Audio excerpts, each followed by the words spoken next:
Hello everyone.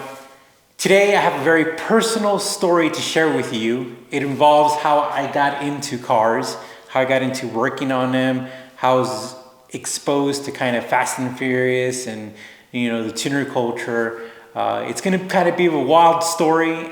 I'm going to leave out some certain details because they're very, very personal details, but you guys are going to get the gist. All right, so when I was around 14, I was in a institution, a correctional institution, jail, prison, whatever you want to call it, but it was for minors. And when I was there, I was having a really hard time. And the thing about it is that where I got sent, it was the worst place you could go as a kid. So essentially, this place was just for young kids who did really extreme crimes. But when I was with the group of guys, we really didn't do anything crazy. And I'm not downplaying or anything like that. We were playing a prank, and long story short, I was playing with the knife and within the group. So they considered the knife a weapon. Long story short, I know I keep saying that because I could go on forever, but I was part of that group, right? It seems really weird to share this with people, but I don't care because I think at the end of the day, maybe, somebody can relate. I was 14 years old. I was really stupid. And when I got sent to this place, I wasn't really like a violent kid. I wasn't really like a bully. I wasn't a mean kid. I always considered myself kind of like a nice kid, just very curious. I was just very curious about things. I was always trying things. I was always adventuring out in the forest or in the creek. I was just a very curious kid, but my curiosity got me in trouble because I was kind of, like I was saying, hanging out with a lot of people, different people. And that day wasn't a good day because I was hanging out with the wrong people. So I ended up in this place.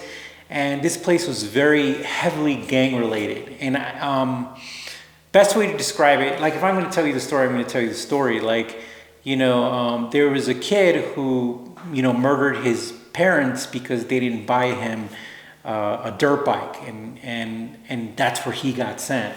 There was another young man who murdered the guy who raped his sister, and he got sent there.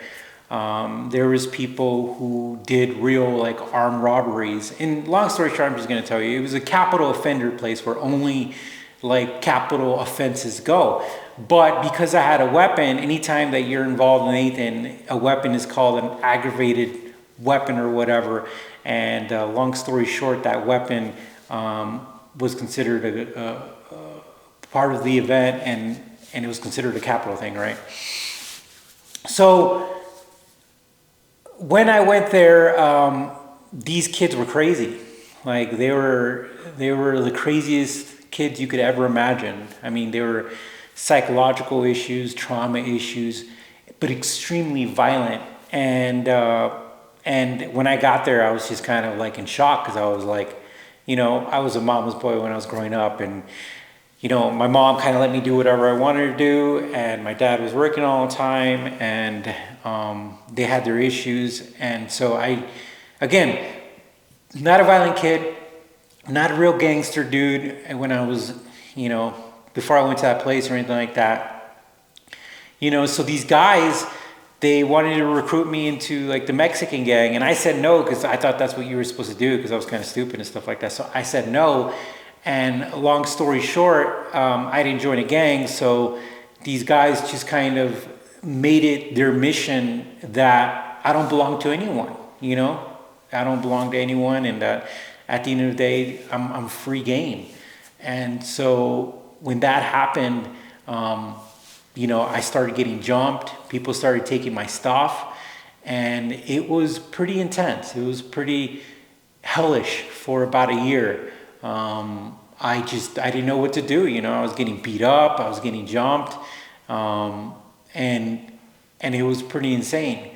And I think when I was 14, so I was kind of like chubby and stuff like that. I didn't really know what was going on. And before you guys think that's how the story ends with that, that's a whole different video. I'll tell you, the story did not end like that. Like I ended up standing up for myself. I ended up, actually, when I left that place, I ended up leaving my mark, both in a positive way and also like nobody picked on me ever again. But in between that time, there was these two guys. There was a skinny guy from San Antonio, and he was just all tatted up and just, just a horrible human. And then he hung out with this heavy-set guy, and they were both in the same gang, and and because I was from San Antonio, they just hated me because I wasn't part of the gang. I wasn't part of the Mexican gang. I wasn't part of the San Antonio gang. I wasn't representing right, so they would just find ways how to just beat me up. And ever since I was young, I've always been a little bit intelligent, where I could analyze situations, where I could analyze patterns and behaviors and all that. And I realized that where they would always beat me up was in the morning or in the evening, and I was trying to find a way how to avoid that situation or avoid them. And long story short, I was walking in the school that we have, and they were like, we do vocational classes if people sign up for them. But the vocational classes only happen in the morning, sometimes in the evening, but mostly in the morning before school starts. And at that time frame, when that vocational class started, the vocational classes started, that's kind of the time where people would be cleaning, they'd be vacuuming, the staff wasn't paying attention, and people would get beat up, hence me. And so I signed up for the automotive vocational class. I was like, I'm gonna sign up for this. And that automatically was like, I skipped that time and I avoided, that type of situation with those guys in the morning. Of course, I still had to avoid other things. But when I got into vocational class, it ended up changing my life. Like, I joined the automotive class. There was this instructor named Mr. Lopez. He was super nice, super kind. And honestly, like, that's when everything started to change. And I'm telling you, I can make tons of stories about what went down in that place, my experience in the automotive class. But I've always found wherever I'm at, I try to be the best. And I just went, head first into the automotive class. It ended up changing my life. And of course, kind of how I got into cars, how I got into wrenching. And yeah, the rest of the story is crazy. But if you guys find it interesting, I might make a part 2. But I thought I'd share with you guys how I got into cars.